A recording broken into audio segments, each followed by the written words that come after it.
अच्छा जी, कल हमने डिस्कशन की थी क्वेश्चन नंबर 12 पे। आई थिंक हमने उसके डिसीजन तो देख लिया था, लेकिन एक चीज़ जो अभी तक हमने इस क्लास में नहीं की, that was overview of the marking scheme. तो मैं चाहता था कि मैं एक कुछ क्वेश्चन में ओकेजनली मैं आपसे मार्किंग स्कीम और एग्जामिनर कमेंट्स पे डिस्कस कर लिया करूँ, ज़रा हम व्यू कर लिया करें, ताकि वो जो मैं बात करता हूँ उससे मार्किंग आपको अगर आप पे कॉन्फिडेंस आता जाए। तो इस स्कीम की ज़रा मार्किंग स्कीम देखिए, उसने क्या बताई थी हमें। दो ऑप्शंस की एवेल्यूएशन हमने की थी कि वेदर टू डिसकंटिन्यू नाउ, ये उसके मार्क्स हैं जी 4.5, और वेदर टू कंटिन्यू ये आगे सारे उसके मार्क्स आ रहे हैं। ठीक है, ये 3, 6, 7.5, 8.5, 9, 10, 11, 11.5, तो टोटल ये बन गए 16। तो ये 16 मार्क्स का पार्ट था जी हमारा। तो ये है जी टोटल 16 मार्क्स, और आप देख सकते हैं कि सवाल के 16 मार्क्स से कितने हिस्से हुए हैं। जैसे आपने सिर्फ रीसेल वैल्यू, जो भी वैल्यू थी 4 मिलियन थी शायद, वो लिख दिया वर्किंग में, आधा नंबर मिल गया। आपने गेन ऑन डिस्पोजल पे टैक्स कैलकुलेट कर लिया, 2 नंबर मिल गए। आपने rent expense net of tax calculate किया, 2 नंबर है। हर स्टेप पे नंबर मिलते जा रहे हैं। लेकिन ये नंबर की वर्किंग शुरू कब होती है? सबसे पहले कि आप 2 हिस्से बना सको, भाई मुझे एक ये कैलकुलेशन करनी है, एक ये कैलकुलेशन करनी है। आप ये पहले फैसला कर पाओगे, सोच पाओगे, तो ही मार्क्स की स्कोरिंग शुरू होती है। अगर मैं बिफोर गोइंग फॉरवर्ड मैं एग्जामिनर कमेंट आपको बता दूं। पहला कमेंट क्या है? Evaluation of option to discontinue operation was missed all together. बच्चों ने सवाल को समझा ही नहीं कि भाई किन 2 वैल्यूज को कंपेयर करके फैसला करना है। तो मतलब स्टूडेंट्स ने इस चीज को समझा ही नहीं। ये बहुत बड़ी पहले स्टेज पे गलती होगी। जो मैं कहता हूं सवाल को बार बार पढ़ो, सोचो, डायरेक्शन का फैसला होगा तो मार्क्स स्कोर करने शुरू होते हैं। आपको जल्दी होती है भागने की, भाई भागना है उस तरफ जिस तरफ मंजिल है, पहले उसका फैसला तो कर लो। आपने बस यूं मुंह उठा और भाग पड़े, पता ही नहीं जाना उधर था, उधर को चल पड़ो, जितना मर्जी जोर लगा लो, कुछ नहीं मिलने वाला। तो जरा सब्र करो, पढ़ो, डायरेक्शन का फैसला करो, फिर जितनी मर्जी स्पीड से भागो, जो मार्क्स ले सकोगे ले पाओगे। अच्छा आगे चलें, दूसरे पार्ट में है सेल्स की फिगर निकालोगे। 3 सालों की सेल निकाल ली थी ना, half marks each column 1.5 number. Variable cost निकाल दी 3 सालों की, 1.5 नंबर। फिक्स कॉस्ट निकाल दी 3 सालों की, 1.5 नंबर।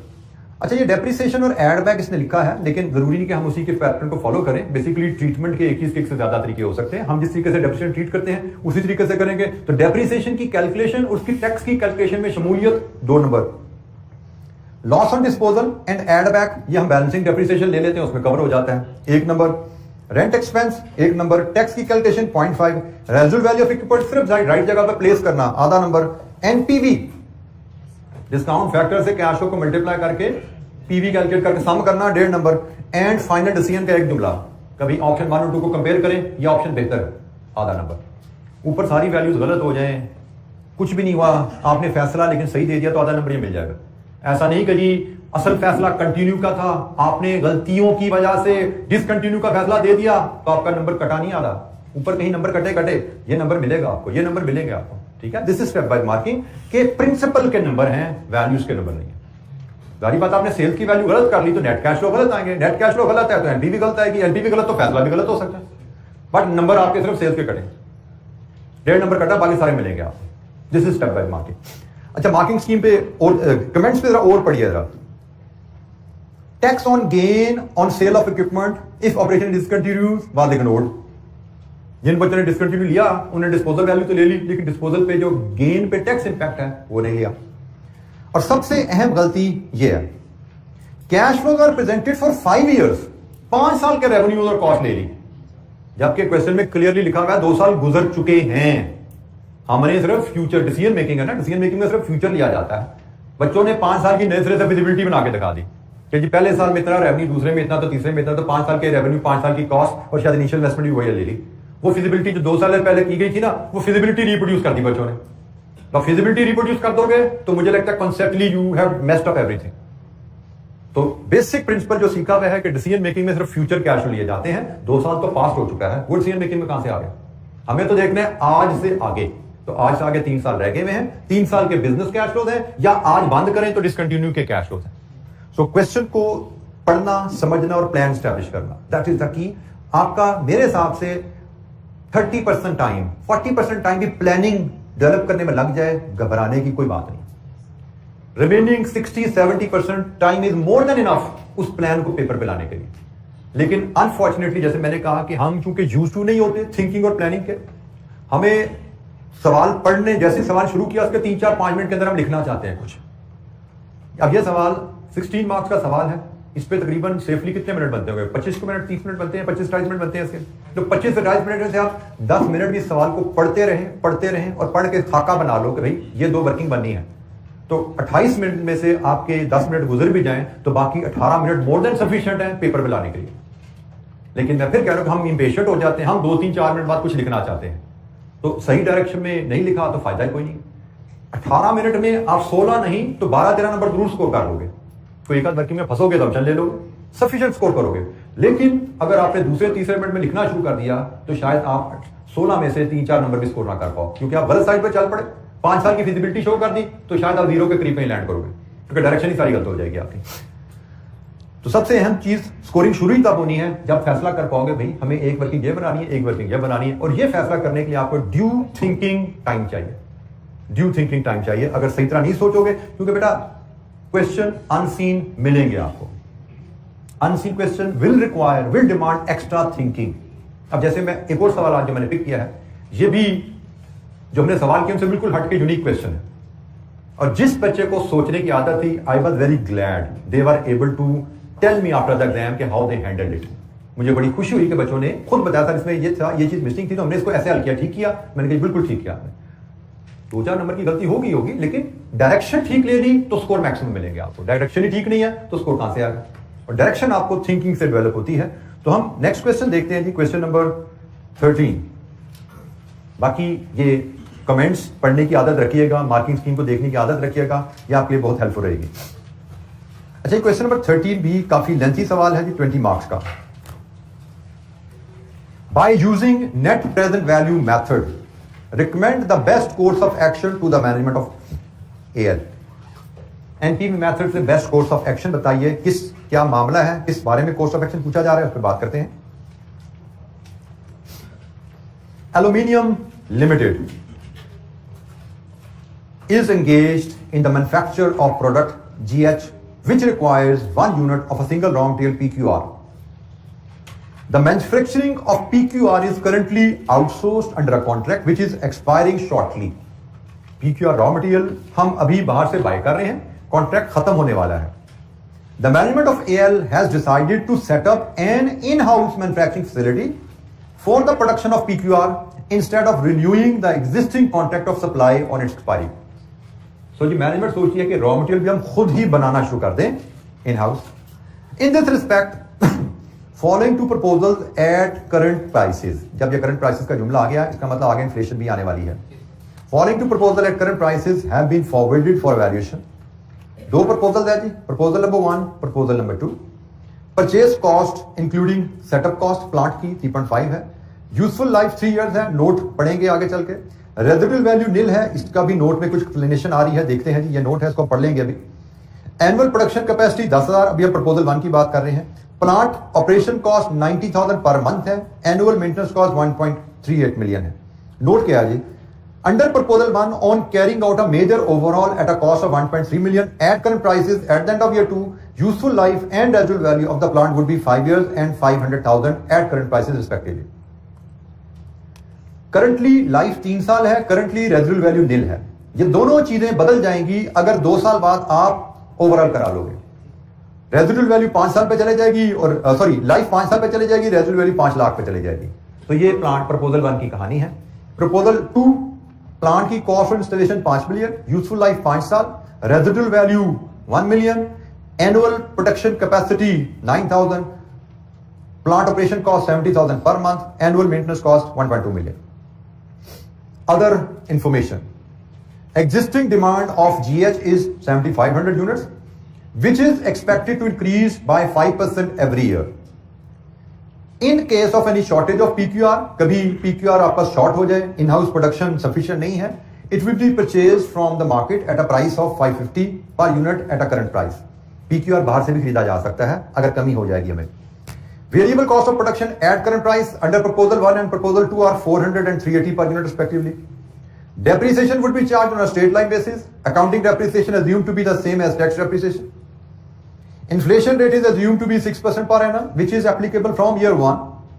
ये इसने ना भी लिखा होता from year 1, तो जब तमाम डाटा करंट प्राइसेस में है तो ईयर 1 से इन्फ्लेशन शुरू हो जाती है. करंट प्राइसेस का मतलब जीरो की वैल्यू है, हमें मनी टर्म में जाना है तो 1 से इन्फ्लेशन शुरू हो जाती है. Applicable tax rate is 30% and payable in the year in which liability rises. Cost of capital is 14%. Assume that except stated otherwise, all cash flows arise at the year end. NPV analysis से बताइए कौन सी proposal बेहतर है. अब अभी तक हमने जो प्रोजेक्ट अप्रेजल्स की थी, प्रोजेक्ट अप्रेजल में हम PV of benefits minus PV of investment कर रहे होते थे और वहां से हम देखते थे एनपीवी पॉजिटिव है या नेगेटिव है, या दो प्रोजेक्ट है तो जिसकी ज्यादा पॉजिटिव है वो बेहतर है. अब क्वेश्चन यहां पे, क्या ये question financial feasibility of the project पे है कि क्या ये प्रोजेक्ट फाइनेंशियल फिजिबल है, ये लगाएं या ना लगाएं? Is this the question? No, the question is project करना है, प्रोजेक्ट हमने करना है, ये फैसला हो चुका है. हमसे पूछा जा रहा है बताइए कौन सा प्रपोजल बेहतर है. दूसरी बात, नॉर्मली हम जो कैपिटल प्रोजेक्ट करते थे हम कहते थे इस प्रोजेक्ट से हम एक चीज बनाएंगे और वो चीज बेचेंगे, revenue minus cost operating cash flow आती थी. अब यहां भी जो चीज बना रहे हैं हम वो बेच नहीं रहे, वो हमने यूज करनी है, कंज्यूम करनी है इन हाउस. रॉ मटेरियल की प्रोडक्शन की फिजिबिलिटी है ये फिनिश प्रोडक्ट की फिजिबिलिटी नहीं है. फिनिश प्रोडक्ट की फिजिबिलिटी होती तो रेवेन्यू माइनस कॉस्ट से नेट बेनिफिट्स आता है. यहां पे तो रॉ मटेरियल कंजम्पशन है, सेल तो होनी नहीं है, कंज्यूम होना है. तो जब कंजम्पशन की फिजिबिलिटी है, हाउ टू प्रोसीड? इसमें तो रेवेन्यू आना ही नहीं है, इसमें सिर्फ कॉस्ट ही कॉस्ट आनी है. इनिशियल इन्वेस्टमेंट भी कॉस्ट है, material, variable cost, fix cost, सारी कॉस्ट ही कॉस्ट है. ठीक है, रेवेन्यू है ही नहीं, तो इसकी एनपीवी भी यकीनन नेगेटिव ही आने वाली है. हमें दोनों प्रपोजल की प्रेजेंट वैल्यूज कैलकुलेट करनी है जो कि सिर्फ कॉस्ट ही होने वाली है, रेवेन्यू तो है ही नहीं. तो नतीजतन दोनों प्रपोजल की एनपीवी नेगेटिव आने वाली है क्योंकि दोनों कॉस्ट है. तो हमें वो ऑप्शन चूज करनी है जहां पे कॉस्ट रॉ मटेरियल की कम है. तो this is the different kind of question. ये नॉर्मल क्वेश्चन से थोड़ा सा हट के है, बट अगेन अगर आप इसको पढ़ोगे नहीं, रजिस्टर नहीं करोगे तो दिक्कत होगी. अच्छा, करना हमने इसको फॉर्मेट में वही है जिस फॉर्मेट में हम करते आए हैं, बट फर्क क्या है कि ऑपरेटिंग कैश फ्लो तो जब बनाएंगे ना उसमें रेवेन्यू नहीं होगा, बाकी सारी वर्किंग मुझे लगता है वही रहने वाली है. ऑपरेटिंग कैश फ्लो में सिर्फ कॉस्ट होंगी और वहां से ऑपरेटिंग कैश फ्लो सारे नेगेटिव्स आएंगे और टैक्सेस भी कैलकुलेट करने पड़ेंगे, लेकिन वहां पे टैक्स एक्सपेंस नहीं होगा, टैक्स सेविंग आएगी क्योंकि हमारी सारी कॉस्ट ही आने वाली है.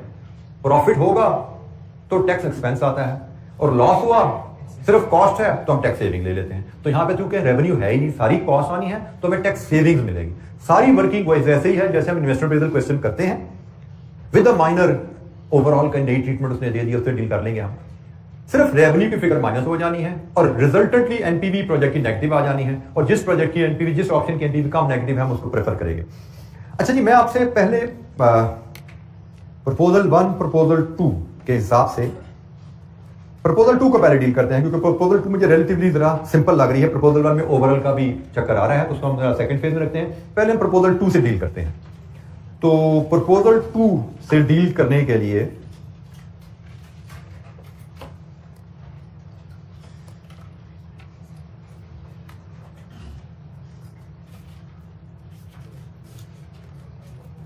क्वेश्चन नंबर 13 और प्रपोजल 2,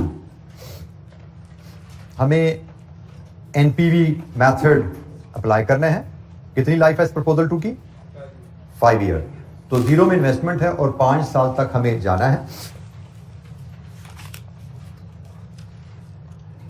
मिलियंस में इन्वेस्टमेंट है तो हम रुपीज इन 1000 में डाटा को ले जाएंगे.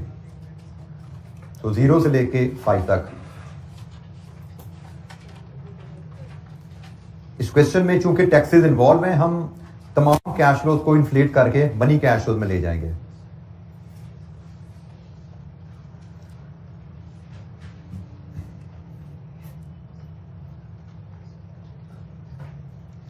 0 1 2 3 4 5 रुपीज इन 1000 में है। हमने तमाम कैश फ्लोज को नॉमिनल कैश फ्लोज में बनाना है। तो हम शुरू करेंगे सबसे पहले इनिशियल कैपिटल इन्वेस्टमेंट से। इनिशियल कैपिटल इन्वेस्टमेंट्स के दो कैश फ्लोज हैं। एक इनिशियल इन्वेस्टमेंट प्रपोजल 1 प्रपोजल 2 की इनिशियल इन्वेस्टमेंट 5 मिलियन है और इसकी रेजिडुअल वैल्यू है 1 मिलियन।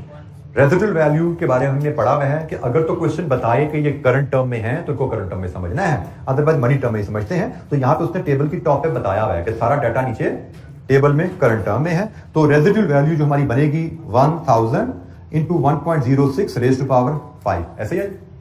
तो रेजिडुअल वैल्यू कितनी है 1338। लीजिए जी, ये हमारी रेजिडुअल वैल्यू भी आ गई। प्रपोजल 2 में हमने बात शुरू की इनिशियल इन्वेस्टमेंट और रेजिडुअल वैल्यू दोनों हमने फीड की है। इसके बाद हम नेट ऑपरेटिंग कैश फ्लोज लाएंगे और जैसे हमने डिस्कस कर लिया वो सारी की सारी कॉस्ट होने वाली हैं। तो फिर हम टैक्स सेविंग्स लाएंगे, हम यहां पे टैक्स सेविंग्स भी लाएंगे और इसके बाद हमारे नेट कैश फ्लोज हो जाएंगे यहां पे, जिनको हम डिस्काउंट करेंगे मनी कॉस्ट ऑफ कैपिटल पे। क्वेश्चन में कॉस्ट ऑफ कैपिटल जो हमें गिवन है वो मनी कॉस्ट ऑफ कैपिटल ही है। हम प्रेजेंट वैल्यू लेंगे और फिर हम नेट प्रेजेंट वैल्यू यहां पे कैलकुलेट करेंगे, जो कि मैं आपसे पहले ही कह चुका हूं वो यकीनन नेगेटिव आएगी हमारी, वो यकीनन नेगेटिव आने वाली है क्योंकि ऑपरेटिंग कैश फ्लो में हम रेवेन्यू तो ले ही नहीं रहे। तो ये जी हमारा फॉर्मेट है प्रपोजल 2 का। नेट ऑपरेटिंग कैश फ्लोज के लिए हम वर्किंग 1 बनाते हैं जी।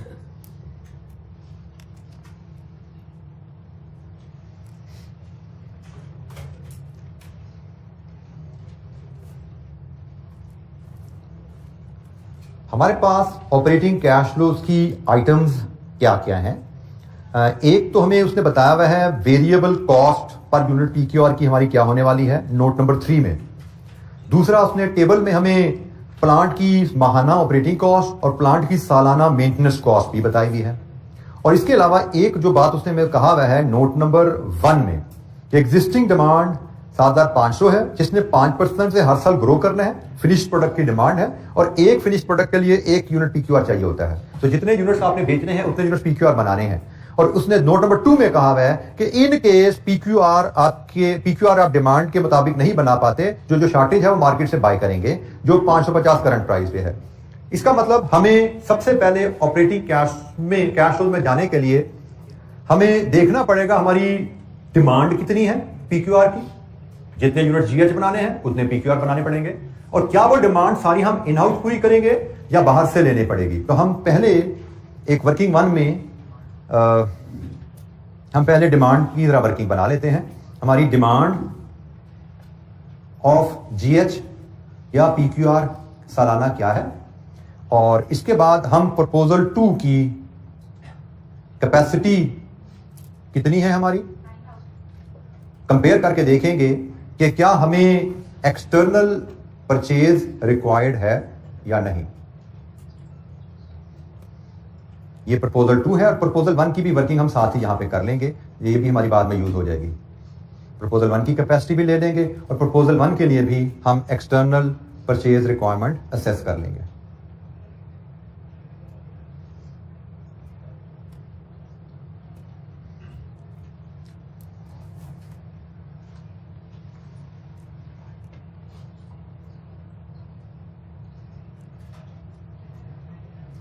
क्योंकि हमें प्रोडक्शन की हमारी कैपेसिटी है एक लिमिटेड, हमें डिमांड से कंपेयर करके देखना पड़ेगा, तभी हम ऑपरेटिंग कैश फ्लोज बना पाएंगे। तो ईयर वाइज हमें डिमांड जो हमारी है वो 7500 into 1.05 raise to power n। Existing demand 7500 है, तो इसके हिसाब से पहले साल डिमांड कितनी बनेगी 775। Another growth 8269, another growth 82, next 916, next 72। अच्छा जी, ये हमारी डिमांड है और हमारी जो कैपेसिटी है प्रपोजल 2 की वो 9000 है। हर साल 9000 तक यूनिट्स हम इन हाउस बना सकते हैं। तो इसके मुताबिक हम जब कंपैरिजन करते हैं तो ईयर 1, 3 में हमें बाहर से खरीदने की जरूरत नहीं है। ईयर 4 में हम 116 खरीदेंगे और ईयर 5 में 572 यूनिट्स खरीदेंगे। ये हमारी एक्सटर्नल परचेज रिक्वायरमेंट प्रपोजल 2 के तहत आ गई। मतलब ये यूनिट्स हम बनाएंगे इन हाउस और ये यूनिट्स हम खरीदेंगे एक्सटर्नली। ऐसे ही हमें 7875 चाहिए, बना लो। 8269 चाहिए, बना लो। 8682 चाहिए, बना लो। 9116 चाहिए, ये बनाओ, ये खरीदो। 9572 चाहिए, ये बनाओ, ये खरीदो। ठीक है, ये हमारी प्रोडक्शन एंड परचेज प्लान आ गया राउंड का। तो प्रोडक्ट पार्ट प्रपोजल 1 का डाटा हम बाद में पॉपुलेट करते हैं, फिर हम प्रपोजल 2 के हिसाब से चलें। अब हमारे पास जब ये डाटा आ गया है, अब हम ऑपरेटिंग कैश फ्लोज बना सकते हैं। वर्किंग 1 हमने ये किया, वर्किंग 2 हम ऑपरेटिंग कैश फ्लोज के लिए लेते हैं जी। ऑपरेटिंग कैश फ्लोज के लिए वर्किंग 2 लेते हैं। वर्किंग 1 से डाटा वहां यूज होगा। वर्किंग 2 में हमारी ऑपरेटिंग कैश फ्लोज की आइटम क्या क्या है? वेरिएबल कॉस्ट ऑफ प्रोडक्शन है, एक्सटर्नल परचेज कॉस्ट है, इसके अलावा प्लांट ऑपरेशन कॉस्ट है और एनुअल मेंटेनेंस कॉस्ट है। Any other cash flow? कोई और बचा जी? आई थिंक यही सारी आइटम्स है कैश फ्लोज की। इनको हम कवर करते हैं फॉर 5 ईयर्स। हम इस टेबल को एक्सटेंड कर लेंगे क्योंकि आगे इसी में हमने डेप्रिसिएशन और टैक्सेस भी शामिल करने हैं।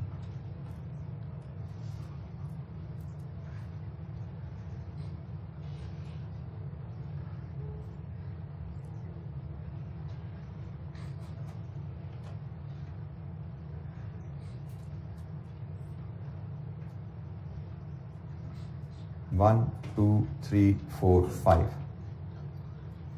अच्छा जी, वेरिएबल प्रोडक्शन कॉस्ट। हमारी वेरिएबल प्रोडक्शन कॉस्ट कहां से आएगी? ये जनाब हम वर्किंग 1 से लेंगे। वॉल्यूम इनटू प्रपोजल 2 में प्रोडक्शन कॉस्ट 380 है, इनटू 1.0 इन्फ्लेशन क्या है 6 रेज़्ड टू पावर n। ठीक हो गया जी। तो प्रोडक्शन वॉल्यूम हमने ये हाईलाइट किया हुआ है, ये प्रोडक्शन वॉल्यूम है। तो 7875 into 380 into 1.06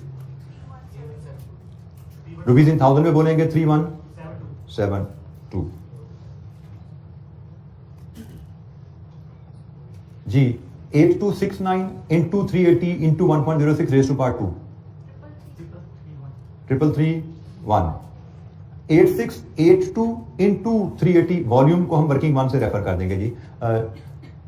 8682 into 380 into 1.06 raised to power 3 3597 3497। Year 4 में 9000 into 380 into 1.06 raised to power 4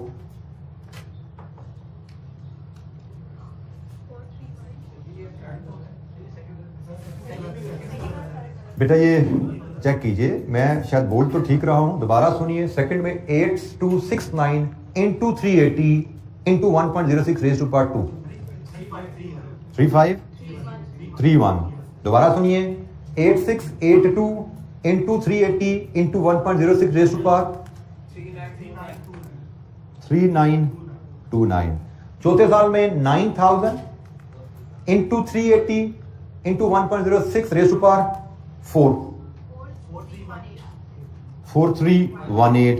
और पांचवें साल 9000 into 380 into 1.06 raised to power 5 4577।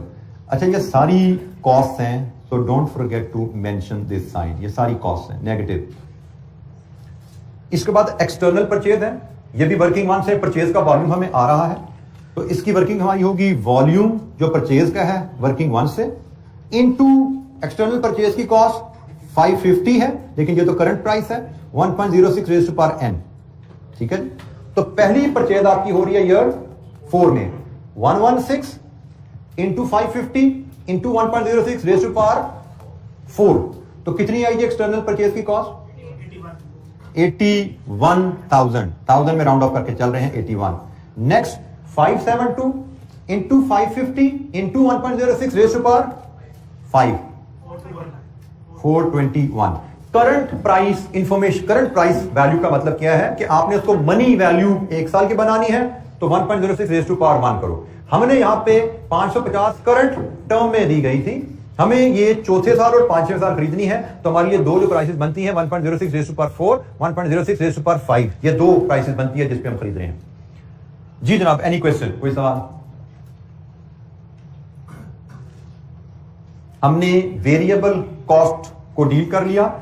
Plant operation cost, option number 2, plant operation cost is 70,000 per month, तो हमने तो जनाब पर एनम ले रहे हैं ना, तो 70,000 इंटू 12, ये 1 साल की है, लेकिन ये है करंट टर्म में, तो हम तो मनी टर्म लेते हैं 1.06 रेज़ टू पावर n। तो जनाब पहले साल की कॉस्ट रुपीज इन थाउजेंड में 890, दूसरा साल 944, तीसरा साल 1000, चौथा साल 1060, पांचवा साल 1124। लीजिए जी, ये हमारी प्लांट ऑपरेशन कॉस्ट है। एनुअल मेंटेनेंस कॉस्ट हमारी है जी 12 लाख, ये भी रियल टर्म में है, मनी टर्म में it will be 1.06 raise to power n।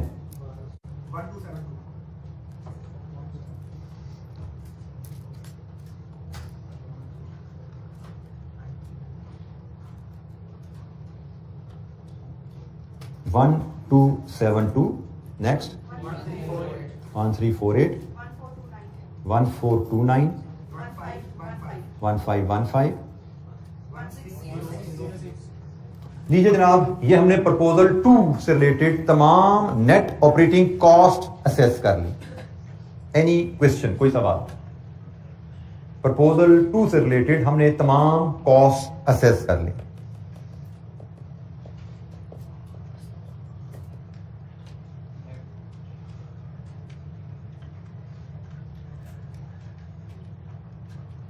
इसके अलावा कोई कैश कॉस्ट यहां पे नहीं है, ठीक है जी। तो हम इसको यहां पे एक सब टोटल डालेंगे। ये हमारा जो सब टोटल है, ये हमारा लिए नेट ऑपरेटिंग कॉस्ट कह लीजिए या ऑपरेटिंग कैश फ्लोज कह लीजिए, एक ही बात है। तो जनाब ईयर 1 का टोटल,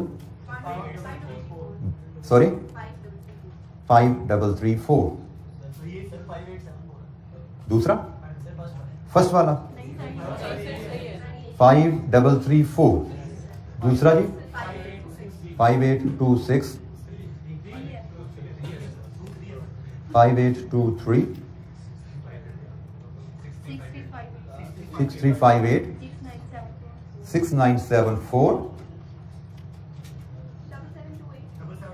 7728। लीजिए जी, ये हमारे पास नेट ऑपरेटिंग कैश फ्लोज की फिगर आ गई है। सारी फिगर्स नेगेटिव हैं क्योंकि हमने देख लिया कि यहाँ पे तो हम प्रोडक्शन, रॉ मटेरियल प्रोडक्शन की प्रपोजल है जो वैल्यूएट कर रहे हैं, रॉ मटेरियल प्रोडक्शन की प्रपोजल है, इसको हमने इंटरनली कंज्यूम करना है। सो रेवेन्यू यहाँ पे रेलेवेंट नहीं है, हमने इनको बेचना नहीं है, तो हमने तो प्रोडक्शन की प्रपोजल है, तो यहाँ पे प्रोडक्शन पे कॉस्ट कम होगी, वो हमारे लिए बेहतर रहेगी। तो ये जनाब हमारी सारी नेट ऑपरेटिंग कैश फ्लोज की फिगर है। 5334, 5823, 6358, 6974 and 7728। टैक्स सेविंग्स भी हम वर्किंग 2 में ही कैलकुलेट करते हैं, बिल्कुल उसी अंदाज में जैसे हम नॉर्मल क्वेश्चन को डील करते आ रहे थे। अच्छा जी, टैक्स सेविंग के लिए हमें टैक्सेबल प्रॉफिट या टैक्सेबल लॉस चाहिए। हम क्या करेंगे, यहां पे फर्दर लेस डेप्रिसिएशन करेंगे। हमें इस केस में टैक्सेबल लॉस आने लगा है सारे का सारा, और उस पर हम फिर टैक्स सेविंग कैलकुलेट कर लेंगे at the rate of 30%।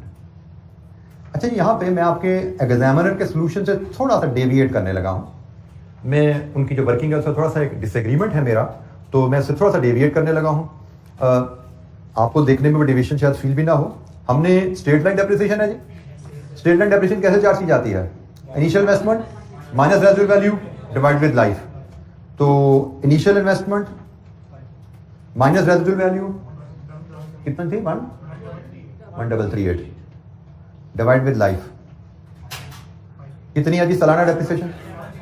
732। It's straight line 732। लीजिए जी, टैक्सेबल लॉस ऐड करते जाएंगे। 6066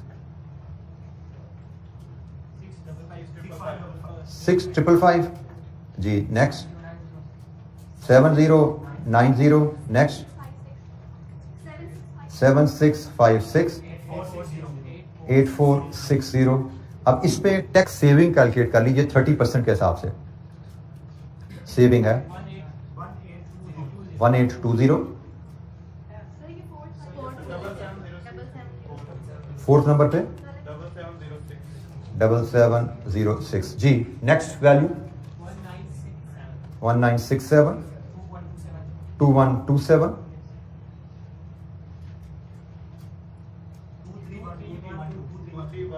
12 लास्ट वन 2538। अच्छा जी, ये हमारे पास टैक्स सेविंग्स आ गई हैं। मैं आपको यहीं पे ही आपके एग्जामिनर से जो मैंने डेविएट किया वो भी बता दूं। एग्जामिनर ने यहाँ पे रेजिडुअल वैल्यू 1 मिलियन फीड कर दी है, जो कि रियल टर्म में आपको वैल्यू गिवन है। तो मुझे लगता है कि शायद ये मुनासिब नहीं है। हमने ऑलरेडी जब हम फिजिबिलिटी बना रहे हैं उस स्टेज पे हम असेस कर चुके हैं कि हमें इतने पैसे मिलेंगे एसेट बेच के। तो जितने पैसे मिलेंगे एसेट बेच के, मेरे लिए मुझे लगता है कि शायद 5 million minus residual value divide with life ऐसे ही चलना चाहिए। 1 मिलियन की रेजिडुअल वैल्यू को यहाँ पे ट्रीट करना मेरी नजर में वो अप्रोप्रिएट ट्रीटमेंट नहीं है। तो अगर एग्जामिनर की नजर कोई फर्क भी है तो एक आध नंबर का फर्क होगा। I don't agree with that. मैं इसको ऐसे ही लेके चलना चाहूंगा।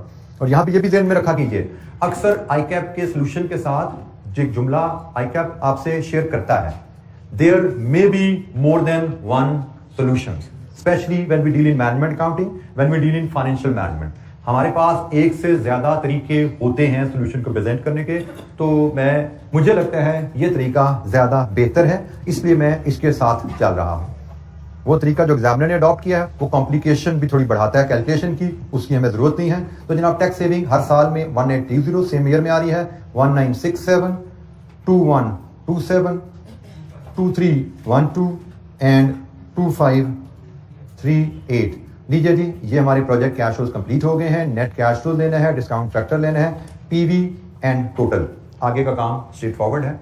आगे का काम मैं आपको फिलहाल होम असाइनमेंट के लिए छोड़ता हूं। हम प्रपोजल 1 पे शिफ्ट होते हैं। इसके आगे आप कोई काम नहीं रह गया, बस सिंपली सम करना है सबको। नेगेटिव पॉजिटिव सम करते जाएंगे, डिस्काउंट फैक्टर पे लाके एनपीवी लेंगे and it will B negative. ये हमें यहाँ पे पता है।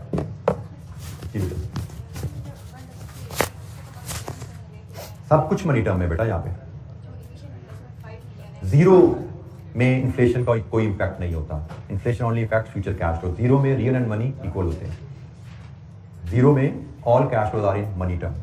बेशक वो रियल टर्म में भी लिखा हुआ है, real and money are equal at zero. Future में सिर्फ इन्फ्लेशन की वजह से वैल्यूज बदलती जी। बेटा जो क्वेश्चन में लिखा होगा उसके मुताबिक चलेंगे। ये कोई जनरल रूल नहीं है। कोई सवाल हमें ऐसा नजर आएगा जिसमें एग्जामिनर लिखेगा भाई इस कॉस्ट पे इन्फ्लेशन का असर नहीं है, इसके अलावा हर कॉस्ट पे इन्फ्लेशन का असर पड़ेगा, जैसा एग्जामिनर कहेगा वैसे चलेंगे हम। ये कोई असूल नहीं है कि इन्फ्लेशन हर कॉस्ट पे असरदार होगी। In the absence of information yes, question clear नहीं है तो फिर हम समझेंगे तमाम कॉस्ट तमाम रेवेन्यू पे इन्फ्लेशन असर करेगी। लेकिन बाज़ का ऐसा सवाल भी हमें देखने को मिलता है कि इस कॉस्ट के अलावा बाकी कॉस्ट पे इन्फ्लेशन का असर आएगा। जैसे कल ही हमने सवाल किया था, रेंट की कहानी कोई और थी। उसने कहा जी बाकी चीजें इन्फ्लेशन से इस रेट से बढ़ेंगी, रेंट 10% सालाना से बढ़ेगा। वहां पे ये भी हो सकता था रेंट कांस्टेंट रहेगा, बाकी चीजें इन्फ्लेशन से बढ़ेंगी। ठीक है, तो जैसे एग्जामिनर कहेगा वैसे चलना है। There is no hard and fast rule के ऐसा ही होता है जी। एनी क्वेश्चन, कोई सवाल? हम सवाल को पढ़ेंगे, उसके बारे में सोचेंगे, फिर आगे चलेंगे। अच्छा जी, अब हम प्रपोजल 1 के लिए ही यही फॉर्मेट बिल्ड करते हैं इसी अंदाज में। प्रपोजल 1 चल मैं नीचे ले आता हूं, इसके बाद वर्किंग के बाद यहां पे बना लेते हैं। प्रपोजल 1 में हमारे पास इनिशियल इन्वेस्टमेंट और 5 साल लाइफ, इसको भी हम ओवरऑल करा के 5 साल पे ले जाएंगे। 5 साल इस्तेमाल करना चाहेंगे। चूंकि प्रपोजल 2 की लाइफ 5 साल है तो कंपैरिजन करने के लिए प्रपोजल 1 को भी 5 साल पे ही ले जाना चाहिए, तभी कंपैरिजन हो पाएगा। ठीक है, देखिए जरा इस पे तवज्जो कीजिएगा। मैंने क्यों कहा हमें इसको ओवरऑल करा के आगे लेके जाना है। हम प्रपोजल 2 में ये जो कॉस्ट का सम ले रहे हैं, ये हम जो कॉस्ट का सम ले रहे हैं, ये कितने साल पीक्यूआर बना के इस्तेमाल करने की कॉस्ट है? 5 साल। ये 5 साल पीक्यूआर बना के इस्तेमाल करने की कॉस्ट है। इसको प्रपोजल 1 से जब कंपेयर करने हैं तो वहां पे भी 5 साल पीक्यूआर बना के इस्तेमाल करने की कॉस्ट लानी है, ठीक है। तो यहां पे भी 5 साल की ही, ताकि कंपैरिजन लाइक विद लाइक हो सके। अच्छा, इसमें इनिशियल कैपिटल इन्वेस्टमेंट है, एक तो उसके कैश फ्लो है, लेकिन इनिशियल कैपिटल इन्वेस्टमेंट के अलावा यहां पे ओवरऑल कॉस्ट भी आ जाएगी, क्योंकि ओवरऑल भी कैपिटल कॉस्ट है। क्यों कैपिटल कॉस्ट है जी? क्योंकि ओवरऑल से एसेट की लाइफ बढ़ रही है, वो भी कैपिटल कॉस्ट में यहां पर रिफ्लेक्ट होगी। इसके बाद नेट ऑपरेटिंग कैश फ्लोज आएंगे और फिर टैक्स सेविंग्स आएंगे। Then as before, net cash flows, discount factor at 14%, present value और net present value as before negative, ये भी नेगेटिव आएगी और फिर कंपेयर करके फैसला करेंगे क्या बेहतर है। बिल्कुल वही अंदाज है जो हमने पीछे इस्तेमाल किया था। इनिशियल कैपिटल इन्वेस्टमेंट 0 में करनी है, रुपीज इन 1000 में लेंगे, कितनी है जी? 3500। 0 में मनी रियल इक्वल होते हैं। इसके बाद आपको 2 साल के बाद ओवरऑल कराना पड़ेगा। ओवरऑल कॉस्ट क्या आएगी? 13 लाख करंट प्राइस टर्म में। तो करंट प्राइस टर्म में 13 लाख है, इन्फ्लेशन 6% है, 2 साल बाद ओवरऑल करानी है तो मनी टर्म में कितनी कॉस्ट आएगी? 1461। ये भी कॉस्ट है। और जब आप ओवरऑल करा लोगे तो रेजिडुअल वैल्यू 5 साल बाद 500 इंटू 1.06 रेज़ टू पावर 2 आएगी। कितनी जी? 500 इंटू 1.06 रेज़ टू पावर 2, 560, 2 और 3 लीजिए जी। ये हमारे कैपिटल एसेट के कैश फ्लोज हैं। आज इतने की मशीनरी खरीदो, 2 साल बाद इसको ओवरऑल कराओ और फिर 5 साल बाद इतने की बेच दो। माई मिस्टेक थी, my mistake. 5 raise to power 5, क्योंकि हमारी 500 आज की रियल करंट टर्म में है 500 जी, ठीक है। कितना जी? 669 जी। ये हमारे एसेट के कैश फ्लोज आ गए।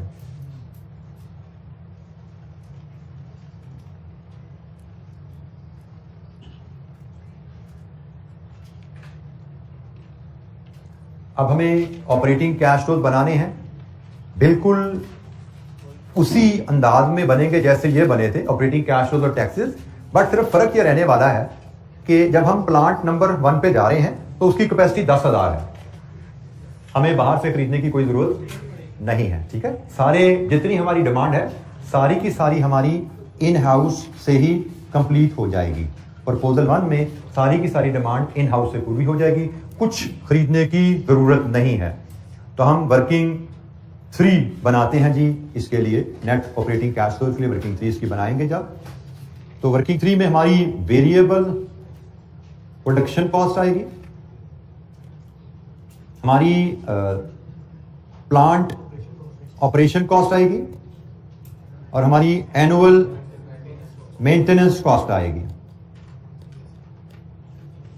ये 3 कॉस्ट हैं। यहां से हम नेट ऑपरेटिंग कैश फ्लो बनाएंगे, फिर इसमें से हम लेस करेंगे डेप्रिसिएशन, हमें टैक्सेबल लॉस आएगा और इस पे हम टैक्स सेविंग कैलकुलेट करेंगे एट द रेट ऑफ 30%। ये जी हमारा फॉर्मेट है जैसे हमने पिछले पार्ट के लिए बनाया था काम, उसी तरह 5 साल के लिए यहां पे भी हम वर्किंग बनाएंगे। 1, 2, 3, 4 एंड 5। 5 साल हमारा काम चलना है, तो 5 साल के लिए हमें नेट ऑपरेटिंग कैश फ्लो बनाने हैं।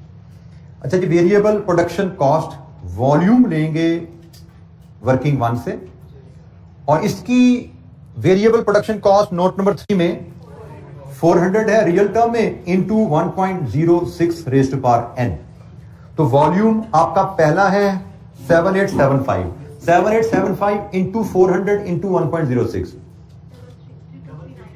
3339। दूसरा वॉल्यूम है 8269, 8269 into 400 into 1.06 raise to power 2, 3716। तीसरा वॉल्यूम है आपका जी 8682 into 400 into 1.06 raise to power 3 4136।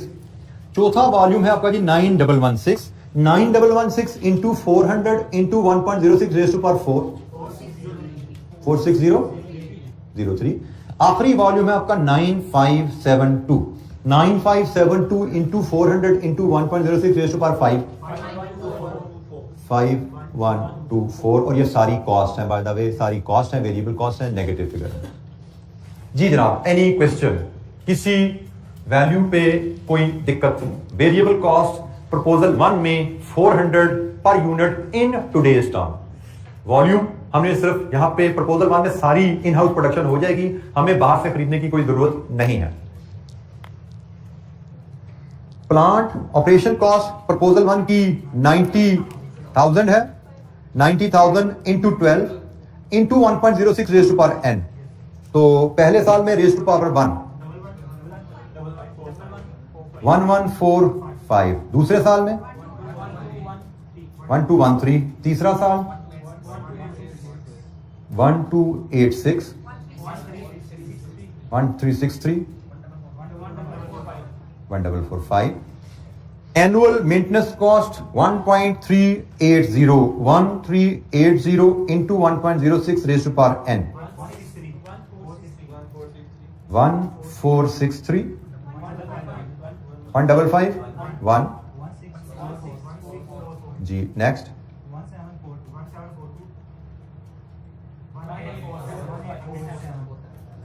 लीजिए जी, हमने तमाम कॉस्ट को यहीं पे स्मार्टली वर्किंग के थ्रू कैलकुलेट करके दिखा दिया। ये सफिशिएंट वर्किंग है एग्जाम पॉइंट ऑफ व्यू से, एक्सेप्टेबल टू द एग्जामिनर। आपने इस तरह उसको बता दिया है कि आपने ये फिगर कैसे कैलकुलेट की है। Any question?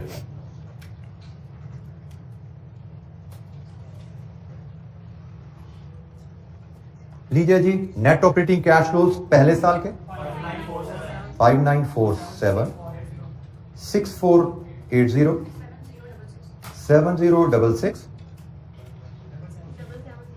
7708 8416। लीजिए जी, ये हमारे पास नेट ऑपरेटिंग कैश फ्लोज की फिगर आ गई हैं, जिनको हम एक्सटेंड करते हैं मेन टेबल में जाके। ठीक है जी, हमारी वर्किंग की प्रेजेंटेशन वही है जो हमने नॉर्मल इन्वेस्टमेंट अप्रेजल में सीखी हुई है, हम उसी अंदाज में लेके चल रहे हैं। फर्क सिर्फ यह है कि यहाँ पर रेवेन्यू की एक लाइन मिसिंग है। ठीक है, क्योंकि हमने ये चीज प्रोडक्ट बना के बेचनी नहीं है, हमने इन हाउस इस्तेमाल करनी है। एक सिर्फ लाइन यहाँ पे मिसिंग है। तो ये जनाब नेट ऑपरेटिंग कैश फ्लोज हमारे यहाँ रिफ्लेक्ट होंगे 5497 6480 7066 7708 and 8416।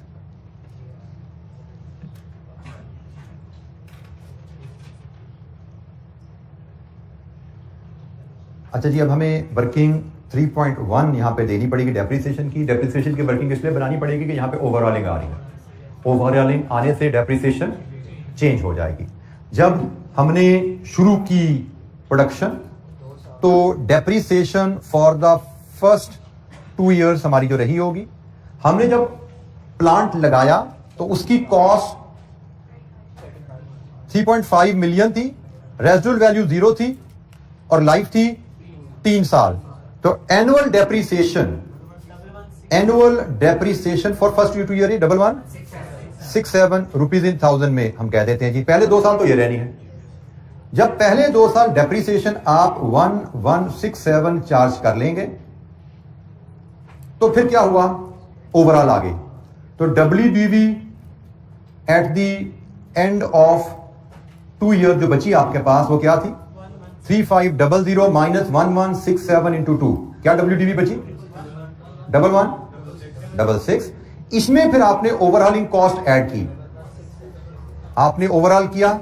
ओवरऑल कॉस्ट क्या थी, इधर आइए जनाब, 1461। यहां पे आपने ओवरऑल की तो ये आपकी कैपिटलाइज हो गई। टोटल कितना हो गया 2627। इसमें से अब आप लेस करेंगे रेजिडुअल वैल्यू। कितनी है रेजिडुअल वैल्यू? नहीं 669। 669 रेजिडुअल वैल्यू इसमें से लेस करें तो आपकी डेप्रीशिएबल अमाउंट क्या बची? 1958। और रिमेनिंग लाइफ कितनी है? 2 साल गुजर चुके हैं, 3 साल बकाया है। स्ट्रेट लाइन डेप्रिसिएशन अगले 3 सालों की क्या बने? Annual depreciation year 3 to 5 653। यह नीचे कि ओवरहॉलिंग की वजह से हमारी डेप्रिसिएशन कॉस्ट कैसे बदलती है। जब इनिशियली प्लांट खरीदा गया, 3 साल लाइफ पे हमने सालाना डेप्रिसिएशन यह कैलकुलेट की। 2 साल डेप्रिशिएट जब कर लिया तो हमारी WDV ये बची थी। हमने ओवरऑल कराने का फैसला किया। Overhauling is the capital cost, add होगी WDV में।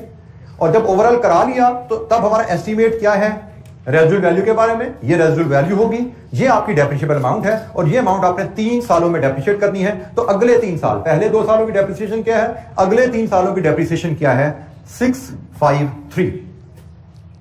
ये डेप्रिसिएशन आप 3 सालों की फीड करेंगे तो इसके बाद आपका सवाल कंप्लीट हो जाता है। ये वर्किंग नोट कर लीजिए, जिसके बाद हमारा सवाल ऑलमोस्ट कंप्लीशन की तरफ चल रहा है। 653 एनुअल डेप्रिसिएशन 3 सालों में यहां जी फीड होनी है, 1, 2 और 3। इसके बाद इस सवाल को कंप्लीट करना और इसकी एनपीवी निकाल के डिसीजन लेना, this is your home assignment.